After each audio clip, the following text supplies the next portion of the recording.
বিয়ে এবং বিবাহ বিচ্ছেদ উভয় জীবনের স্বাভাবিক ঘটনা। বিয়ের মাধ্যমে দুজন মানুষ সামাজিক স্বীকৃতি পান একসঙ্গে জীবনযাপনের, আবার বিবাহ বিচ্ছেদের মাধ্যমে তারা আলাদা হয়ে যান।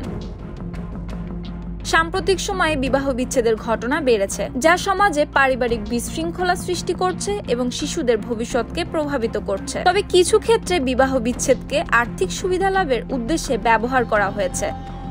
তেমনি অস্ট্রিয়ার এক দম্পতি 40 বছরের মধ্যে 12 বার বিবাহ বিচ্ছেদ করেছেন এবং পুনরায় বিয়ে করেছেন যাতে সরকারি ভাতা পেতে পারেন। অস্ট্রিয়ার সরকার বিবাহ বিচ্ছেদের পর নারীকে প্রতি বছর $28,300 অর্থাৎ প্রায় 24 লক্ষ টাকা আর্থিক সহায়তা প্রদান করেন। তবে এর একটি নিয়ম রয়েছে, কেবল যে নারী স্বামীকে বৈধভাবে ডিভোর্স দিয়েছেন তারাই এই ভাতা পাবেন। কিন্তু এই দম্পতি তাদের নিজেদের স্বার্থ হাসিল করতে এই সুযোগে সদ্ব্যবহার করেছেন। তদন্তে জানা গেছে সরকারি বিধিবিধানের ফাঁকফোকর দিয়ে আর্থিক সুবিধা আদায়ের উদ্দেশ্যেই তারা এই কাজ করেছেন, যার মূল অভিসন্ধি ছিল সরকারকে প্রতারণা করে আয় করা, বারবার বিয়ে করা, কয়েক বছর পর ডিভোর্স হওয়া এবং প্রতিবার ভরণ পোষণ আদায় করাকে তারা ব্যবসা বানিয়েছিলেন। 13 বার বিবাহিত এই নারী তার প্রথম স্বামীর মৃত্যুর পর 1981 সালে বিধবা পেনশন পেতে শুরু করেছিলেন। 1 বছর পর তিনি তার থেকে কয়েক বছরের ছোট একজন পুরুষকে পুনরায় বিবাহ করেছিলেন। 1988 সালে 6 বছর পর তাদের বিবাহ বিচ্ছেদ ঘটে। সেখান থেকেই দুজনের বারবার বিয়ে করা এবং ডিভোর্সের চক্র চলতে থাকে। এই অদ্ভুত ব্যাপারটি 2022 সালের মে মাসে প্রকাশ্যে আসে।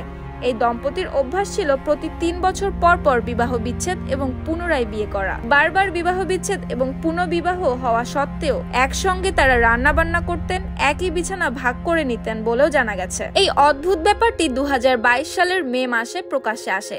এই দম্পতির অভ্যাস ছিল প্রতি 3 বছর পর পর বিবাহ বিচ্ছেদ এবং পুনরায় বিয়ে করা।